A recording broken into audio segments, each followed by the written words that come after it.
আমার নাম সুমন। বয়স তখন মাত্র ২১ পেরিয়েছে। কলেজের শেষ বর্ষ, শেষ সেমেস্টার। পড়াশোনার পাশাপাশি টাকার জন্য ছোট্ট একটা চাকরি নিয়েছিলাম শহরের প্রান্তে একটা প্রাইভেট কোম্পানিতে।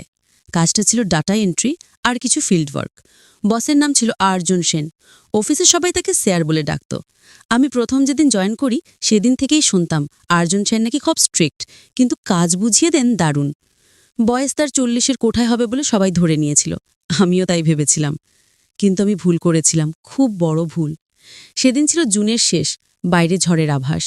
আমার কাজ শেষ হয়েছিল রাত ৯:৩০। সবাই চলে গেছে, শুধু আমি আর স্যার অফিসে। হঠাৎ তিনি আমাকে ডেকে বললেন, সুমন, একটা জরুরি ট্রেনিং আছে, আজই হয়ে যাওয়া দরকার, আমার সঙ্গে চলো। আমি অবাক, এত রাতে ট্রেনিং? কিন্তু বসের কথায় না বলার সাহস ছিল না। তিনি নিজেই গাড়ি চালালেন শহরের বাইরে একটা ৫ তারা হোটেলের দিকে। আমার মনে হাজার প্রশ্ন, কিন্তু মুখে কিছু বলিনি। গাড়ির ভিতরটা অন্ধকার আর এসির ঠান্ডা হাওয়া। স্যার একটা শব্দ করছেন না, শুধু সিগারেটের হালকা গন্ধ আর তার পারফিউমের গভীর সুবাস আমার নাকের কাছে ঘুরছে। হোটেলে পৌঁছে লবিতে দাঁড়াতেই বুঝলাম এটা কোনো সাধারণ ট্রেনিং না। রিসেপশনে কোনো কথা না বলে স্যার সোজা লিফটের দিকে হাঁটলেন, আমি পিছন পিছন। ১৮ তলা, সুইট রুম। দরজা খুলতেই একটা অদ্ভুত শিহরণ খেলে গেল শিরায়। ঘরটা বিরাট, বড় জানালা দিয়ে শহরের আলো ঝিকমিক করছে। মাঝখানে কিং সাইজ বেড, একপাশে সোফা, আর এক কোণে ওপেন বাথরুম। কাঁচের দরজা, ভিতরে জাকুজি। স্যার আমাকে বললেন, বসো, আমি ফ্রেশ হয়ে আসছি। তিনি বাথরুমে ঢুকে গেলেন। আমি সোফায় বসে আছি, হাত পা ঠান্ডা। মনে হচ্ছে কিছু একটা হতে চলেছে, যেটা আমি এখনও বুঝতে পারছি না। মিনিট ২ পর দরজা খুলল, আর তখনই আমার পৃথিবীটা যেন এক মুহূর্তের জন্য থেমে গেল। যিনি বেরিয়ে এলেন তিনি আমার চেনা বুড়ো বস না। সাদা বাথরুম, ভেজা চুল, কপাল একটা চুল এসে পড়েছে, গালে হালকা খোঁচা খোঁচা দাড়ি, চোখে তো তীক্ষ্ণ যে মনে হয় আয়নার মতো আমার ভিতরটা দেখে ফেলবে। গলার লাইনটা এত সুন্দর যে আমি চোখ ফেরাতে পারছি না। আর বয়স সর্বোচ্চ ৩০-৩১। আমি যাকে ৪০-এ বুড়ো ভেবেছিলাম, সে আসলে আমার থেকে মাত্র ১০ বছরের বড়। তিনি হাসলেন, হালকা কিন্তু ভয়ঙ্কর রকমের আকর্ষণীয় হাসি। কি দেখছ সুমন, চিনতে পারছ না? আমার গলা শুকিয়ে গিয়েছিল। কোনো মতে বললাম, স্যার, আপনি এত ইয়ং। তিনি আরও কাছে এলেন। বাথরুমের গিট একটু আলগা হয়ে গিয়েছিল, বুকের ওপরের অংশটা একটু একটু দেখা যাচ্ছিল। আমি চোখ নামিয়ে নিলাম। অফিসে আমি একটা মুখোশ পরি সুমন, সবাই যাতে ভয় পায়, কিন্তু তোমার সামনে আর পড়ে থাকতে ইচ্ছে করছে না। তিনি আমার পাশে সোফায় বসলেন, এত কাছে যে তার গা থেকে আসা সাবান আর পুরুষালী গন্ধ আমার মাথা ঘুরিয়ে দিচ্ছিল। তুমি জানো আমি তোমাকে কেন এনেছি? আমি মাথা নাড়লাম, না। তিনি হাসলেন, তোমাকে একটা সত্যি ট্রেনিং দেব, যেটা কোনো বইয়ে লেখা নেই, যেটা শুধু অনুভূতিতে শেখা যায়। আমার বুক ধকধক করছে, তবু জিজ্ঞেস করলাম, কি কি ট্রেনিং স্যার? তিনি আমার চোখে চোখ রেখে বললেন, কিভাবে একজন মানুষ আরেকজন মানুষের সবথেকে গোপন জায়গাটা খুঁজে বের করে, সেটা শরীরের না, মনের। আর তারপর ধীরে ধীরে সেটাকে নিজের করে নেয়। ঘরের আলোটা হঠাৎ কমে গেল, কেউ যেন ডিমার ঘুরিয়ে দিয়েছে। বাইরে বিদ্যুৎ চমকালো, আমার হাতের আঙুল কাঁপছিল। তিনি আমার হাতটা তুলে নিলেন, ঠান্ডা আঙুল, কিন্তু স্পর্শটা এত নরম যে আমি চমকে উঠলাম। ভয় পাচ্ছ? আমি মাথা নাড়লাম, না, ভয় পাচ্ছি না, কিন্তু কি হচ্ছে সেটা বুঝতে পারছি না। আজ থেকে অনেক দিন আগে তিনি ফিসফিস করে বললেন, কলেজে একটা বৃক্ষরোপণ অভিযান হয়েছিল। তুমি মনে আছে কি একটা গাছের চারা লাগিয়েছিলে? আমিও ছিলাম সেই টিমে। তুমি আমাকে দেখোনি, কিন্তু আমি তোমাকে দেখেছিলাম। সেই থেকে দেখছি। আমার শিলায় যেন বিদ্যুৎ খেলে গেল। মানে, আপনি আমাকে? তিনি হাসলেন, হ্যাঁ, অনেক দিন ধরে। তুমি আমাকে ভুল বুঝেছিলে, আমিও তোমাকে ভুল বুঝতে দিয়েছিলাম, কিন্তু আজ আর না। তিনি উঠে দাঁড়ালেন। বাথরুমের গিট আরও একটু আলগা। আমি দেখলাম তার কোমরের লাইন, পেশিবহুল বুকের ছায়া। আমার গলা শুকিয়ে গেল। চলো, প্রথম লেসেন শুরু করি। তিনি আমার হাত ধরে জানালার কাছে নিয়ে গেলেন। বাইরে বৃষ্টি শুরু হয়েছে, ঝমঝম করে জল পড়ছে, শহরের আলো ঝাপসা। তিনি আমার পেছনে দাঁড়ালেন, এত কাছে যে তার শ্বাস আমার ঘাড়ে লাগছে। দেখো, বৃষ্টির মতোই কিছু জিনিস আসে, কেউ ডাকে না, কিন্তু এসে সব ভিজিয়ে দেয়। তার হাতটা আমার কোমরে এসে থামল, হালকা চাপ। আমি কেঁপে উঠলাম। সুমন, তুমি যদি না চাও এখনই চলে যেতে পারো, দরজা খোলা। আমি কোনো কথা বলতে পারলাম না, শুধু মাথা নাড়লাম। না, যাব না। তিনি আমাকে ঘুরিয়ে নিজের দিকে মুখ করালেন, চোখে চোখ। তারপর খুব ধীরে তার ঠোঁট আমার কানের কাছে এলো। তাহলে শুরু করা যাক। আর ঠিক তখনই ঘরের লাইট পুরো নিভে গেল। অন্ধকার, শুধু বাইরের বিদ্যুতের ঝিলিক আর আমাদের দুজনের শ্বাসের শব্দ। অন্ধকারটা এত ঘন যে মনে হচ্ছে চারপাশে কালো মখমল জড়িয়ে গেছে। শুধু বাইরে বজ্রের ঝিলিকে মুহূর্তের জন্য আর্জন স্যারের মুখটা আলোকিত হয়ে উঠছে। আর সেই আলোতেই দেখতে পাচ্ছি তার চোখে কোনো তাড়াহুড়ো নেই, শুধু একটা গভীর শান্ত ক্ষুধা, যেন তিনি বহু বছর ধরে অপেক্ষা করেছেন এই মুহূর্তের জন্য। তার হাতটা এখনও আমার কোমরে, আঙ্গুলের ডগা দিয়ে খুব ধীরে ধীরে বৃত্ত আঁকছেন। শার্টের ওপর দিয়েই যেন আগুন লাগিয়ে দিচ্ছেন। আমার শ্বাস ভারী হয়ে আসছে। ভয় লাগছে এখনও। তার গলা এত কাছে যে কানের লতিতে গরম শ্বাস লাগছে। আমি মাথা নাড়লাম, কথা বলতে পারছি না। তিনি হালকা হাসলেন। ভালো, ভয় পেলেই মজা থাকে না। তারপর তিনি আমার হাতটা ধরে খুব ধীরে ধীরে নিজের বুকের ওপর রাখলেন। বাথরুমের নিচে কিছুই নেই। আমি অনুভব করলাম তার হৃৎপিণ্ডের ধুকপুকানি, খুব নিয়ন্ত্রিত, কিন্তু তার নিচে একটা ঝড় লুকিয়ে আছে, আমি বুঝতে পারছি। অনুভব করো, তিনি ফিসফিস করলেন। এটা শুধু তোমার জন্য ধুকছে, অনেক দিন ধরে। আমি চোখ বন্ধ করলাম। তার বুকের উষ্ণতা আমার হাতের তালুতে ছড়িয়ে পড়ছে। আমি জানি না কেন, কিন্তু আমার শরীর নিজে থেকেই এগিয়ে গেল। আমি তার আরও কাছে চলে গেলাম। আমাদের শরীরের মাঝে 1 ইঞ্চিও ফাঁক রইল না। তিনি আমার চিবুকটা আঙুল দিয়ে তুললেন, অন্ধকারে ঠোঁট খুঁজে নিলেন। প্রথম স্পর্শটা এত নরম, এত মিষ্টি যে আমি কেঁপে উঠলাম। তারপর ধীরে ধীরে চাপ বাড়ল। তার ঠোঁট আমার ঠোঁটের উপর চেপে বসল। আমি হালকা শব্দ করে উঠলাম। তিনি সেই শব্দটা গিলে নিলেন, জিভের ডগা দিয়ে আমার ঠোঁটের রেখা আঁকলেন। আমি নিজে থেকেই মুখ খুলে দিলাম। প্রথম চুম্বনটা যেন চলতে থাকলো অনন্তকাল। তিনি কখনো গভীরে যাচ্ছেন, কখনো আবার পিছিয়ে এসে আমার নিচের ঠোঁটটা হালকা কামড়ে ধরছেন। আমার হাত তার ভেজা চুলের মধ্যে ঢুকে গিয়েছিল। আঙুল দিয়ে চুলের গোছা ধরে টানছি। তিনি একটা নিচু গোঙানি ছাড়লেন। সেই শব্দটা শুনে আমার শরীর যেন বিদ্যুৎ খেলে গেল। হঠাৎ তিনি আমাকে কোলে তুলে নিলেন, এত সহজে যেন আমার ওজন কিছুই না। আমি চমকে তার গলা জড়িয়ে ধরলাম। তিনি হাসলেন, শান্ত, পড়তে দেব না। তিনি আমাকে বিছানায় শুয়ে দিলেন। আমি চোখ খুললাম। বাইরের বিদ্যুতে তার ছায়া দেখতে পাচ্ছি। তিনি বাথরুমের গিট খুললেন। রোবটা কাঁধ থেকে নেমে মেঝেতে পড়ল। আমি শ্বাস আটকে রাখলাম। অন্ধকারেও বোঝা যাচ্ছে যে তার শরীর যেন পাথরে কোদে বানানো, প্রতিটা পেশি স্পষ্ট, কোমরটা সরু, তারপর নিচে। আমি চোখ ফিরিয়ে নিলাম। তিনি বিছানায় উঠে এলেন আমার ওপরে, কিন্তু শরীরের পুরো ভর দিলেন না, শুধু হাত দুটো দিয়ে আমাকে চেপে ধরলেন। তার মুখ আমার বলার কাছে নেমে এলো, নাক দিয়ে গভীর শ্বাস নিলেন। তোমার গন্ধ আমি অনেক দিন ধরে স্বপ্নে পেয়েছি। তার ঠোঁট আমার গলার নিচে নেমে এলো, হালকা চুম্বন। তারপর জিভের ডগা দিয়ে একটা রেখা টানলেন। আমি কেঁপে উঠলাম। আমার হাত তার পিঠে, পেরেক দিয়ে আঁচড়ে দিচ্ছি। তিনি আরও গভীরে নেমে গেলেন। আমার শার্টের বোতাম একটা একটা করে খুলতে লাগলেন।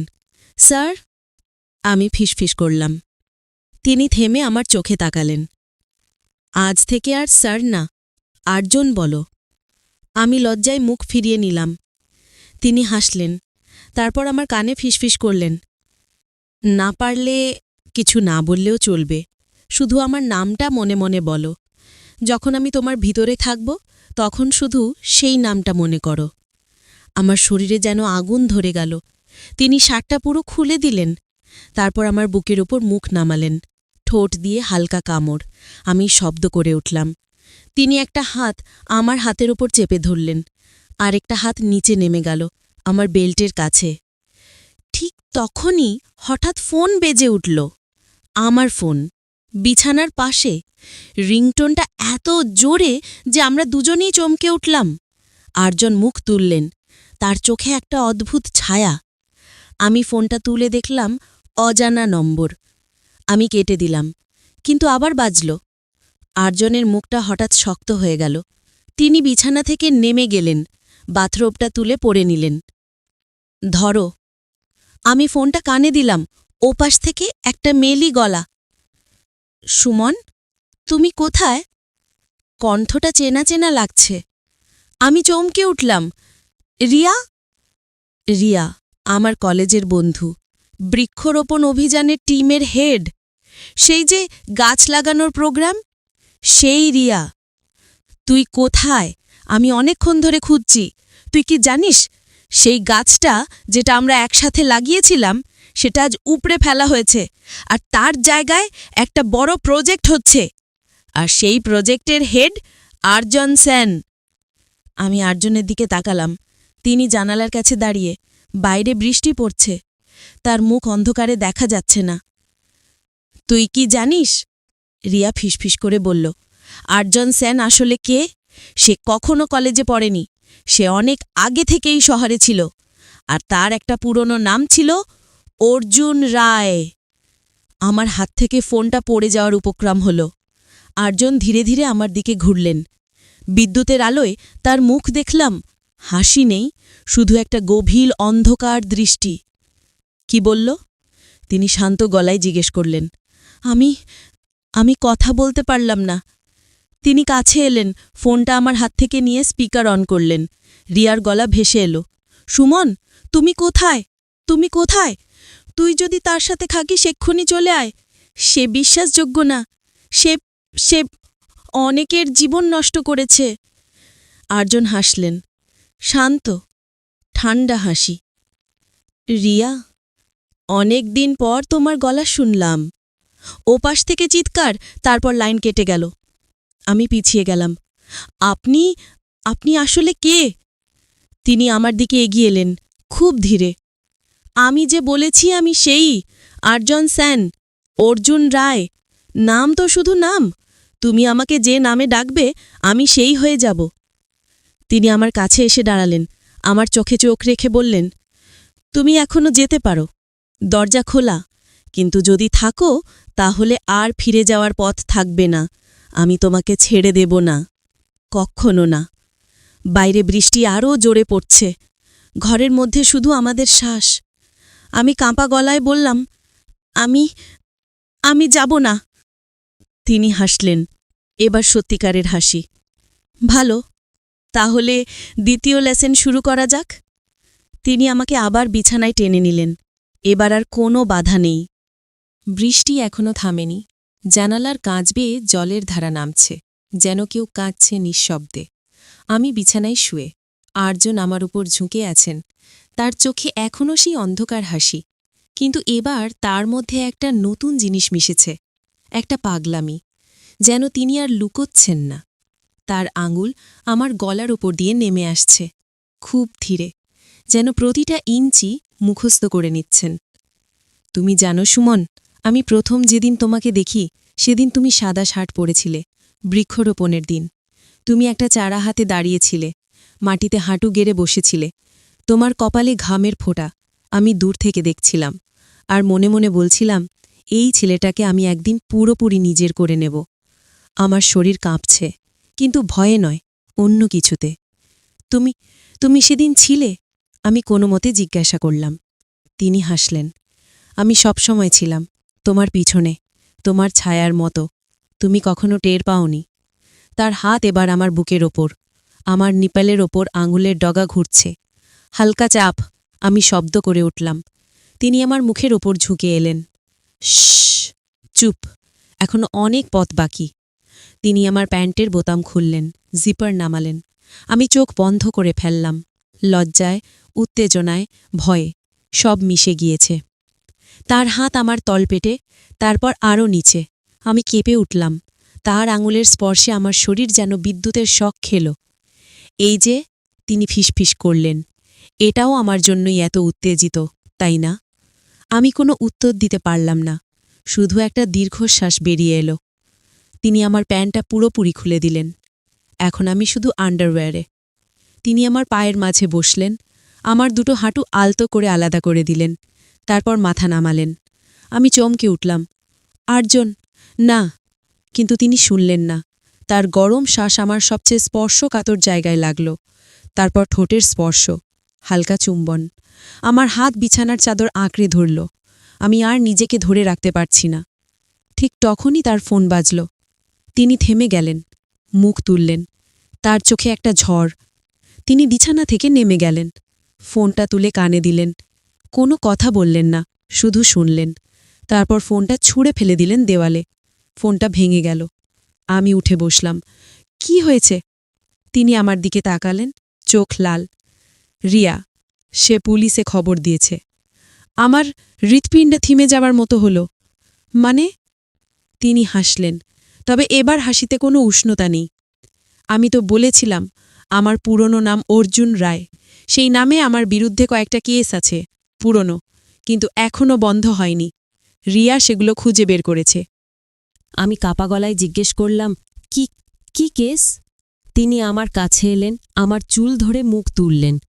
তুমি সত্যিই জানতে চাও? আমি মাথা নাড়লাম। তিনি আমার কানের কাছে ফিসফিস করলেন, আমি একজনকে ভালোবেসেছিলাম অনেক দিন আগে। সে আমাকে ছেড়ে চলে গিয়েছিল। আমি তাকে ফিরিয়ে আনতে চেয়েছিলাম, কিন্তু সে আর ফেরেনি। তারপর থেকে যাকে আমি ভালোবাসি তাকে আর ছাড়ি না, কখনো না। আমার শরীর বরফের মতো ঠান্ডা হয়ে গেল। তুমি তাকে কি করেছিলে? তিনি হাসলেন। কিছু না, শুধু তার জায়গায় তার স্মৃতিটাকে নিজের করে নিয়েছিলাম চিরকালের জন্য। আমি পিছিয়ে যেতে গেলাম, কিন্তু তিনি আমার কোমর ধরে টেনে নিলেন। ভয় পাচ্ছ? এখন ভয় পেলে চলবে না সুমন। তুমি ইতিমধ্যে আমার ভিতরে ঢুকে গেছো, আর বেরোতে পারবে না। তিনি আমাকে আবার শুইয়ে দিলেন। এবার আর কোনো নরম ভাব নেই, শুধু দখল করার তীব্র ইচ্ছা। তার ঠোঁট আমার গলায়, দাঁতে কামড়। আমি চিৎকার করতে গেলাম, কিন্তু তিনি আমার মুখ চেপে ধরলেন। চুপ। আজ রাতটা আমার, পুরোটা। তার হাত আমার শরীরের সব জায়গায়, যেন তিনি আমাকে মুছে দিয়ে নতুন করে লিখছেন। আমি আর প্রতিবাদ করতে পারছি না। আমার শরীর তাকে চাইছে। মন ভয় পাচ্ছে, কিন্তু শরীর তার কাছে আত্মসমর্পণ করেছে। কয়েক মিনিট পর তিনি আমার ওপর থেকে উঠলেন। আমি নিস্তেজ হয়ে পড়ে আছি। তিনি জানালার কাছে গিয়ে দাঁড়ালেন। বাইরে পুলিশের সাইরেনের আওয়াজ শোনা যাচ্ছে, দূর থেকে, কিন্তু ক্রমশ কাছে আসছে। তিনি ফিরে তাকালেন। ওরা আসছে, কিন্তু আমি যাব না। আমি তোমাকে নিয়ে যাব। আমি উঠে বসলাম। কোথায়? তিনি হাসলেন।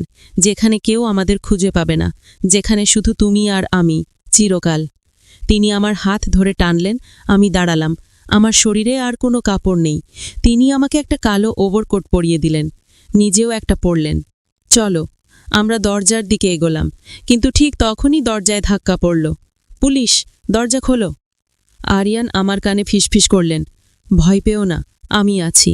তিনি আমার হাত শক্ত করে ধরলেন। তারপর দরজার পাশের দেওয়ালে একটা গোপন বোতাম টিপলেন। দেওয়াল সরে গেল। একটা গোপন প্যাসেজ, অন্ধকার। আমরা ভিতরে ঢুকে গেলাম। দেওয়াল আবার বন্ধ হয়ে গেল। পিছনে পুলিশের চিৎকার, কিন্তু আমরা আর শুনতে পাচ্ছি না। আমরা হাঁটছি অন্ধকার করিডোরে, শুধু আমাদের পায়ের শব্দ। আরিয়ান আমার কানে বললেন, তুমি এখন আমার, পুরোপুরি। আর কেউ তোমাকে ছুঁতেও পারবে না। আমি কিছু বললাম না, শুধু তার হাত আরও শক্ত করে ধরলাম।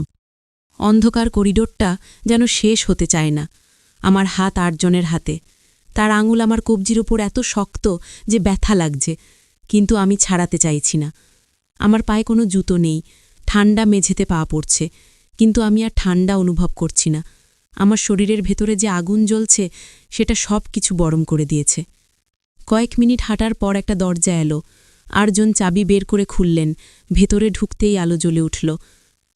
একটা আন্ডারগ্রাউন্ড ফ্ল্যাট, বিরাট, সাদা কালো ইন্টিরিয়র, মাঝখানে একটা গোলাকার বেড, দেওয়ালে আমার ছবি, শত শত ছবি। কলেজের দিন থেকে শুরু করে গত সপ্তাহ পর্যন্ত আমি যেখানেই গিয়েছি তিনি ছিলেন।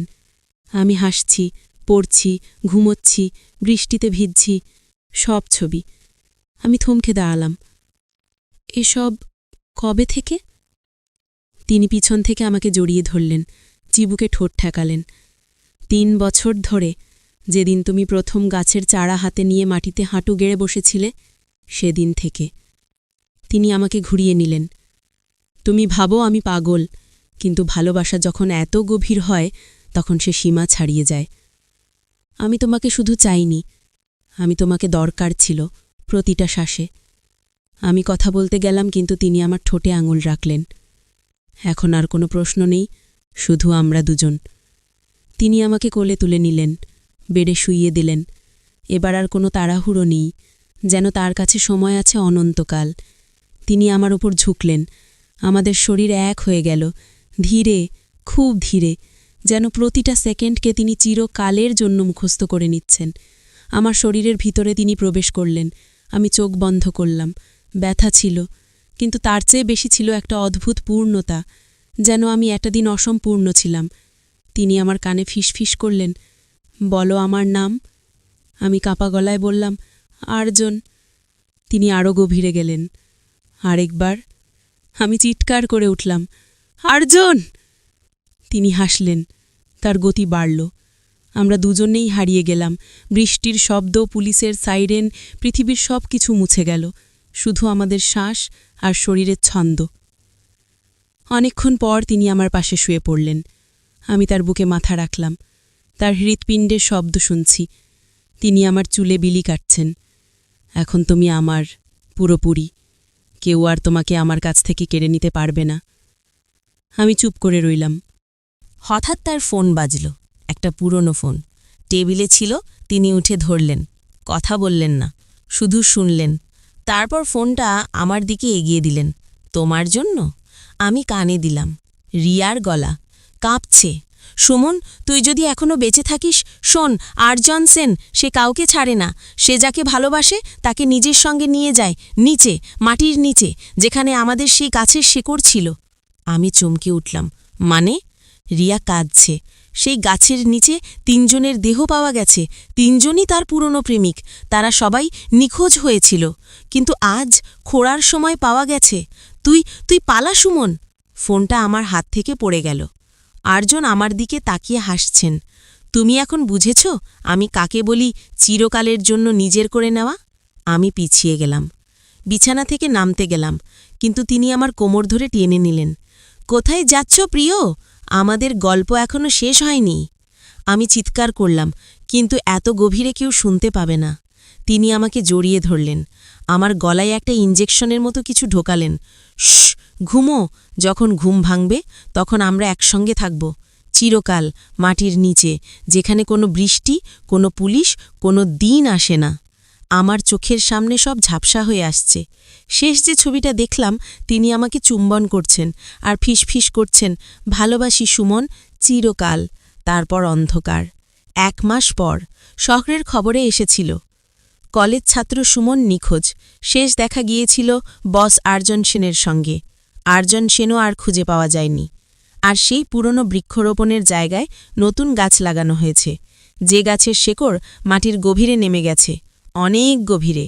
কেউ জানে না সেই শেকড়ের নিচে এখনও বুটো শরীর একে অপরকে জড়িয়ে আছে, চিরকালের জন্য। গল্প শেষ, নাকি এটা শুধুই শুরু? তুমি যদি কখনো বৃষ্টির দিনে একা হাঁটো আর কেউ পিছনে এসে তোমার কাঁধে হাত রাখে, তাহলে পিছনে তাকাবে না, কারণ কিছু ভালোবাসা কখনো ছাড়ে না। Dead plant tree. ধন্যবাদ যে আমার সঙ্গে এত দূর এসেছ। তোমার শরীরে এখনও শিহরণ লাগছে, তাই না? Devil face. আবার কোনো গল্প চাইলে শুধু বলো, আমি তৈরি।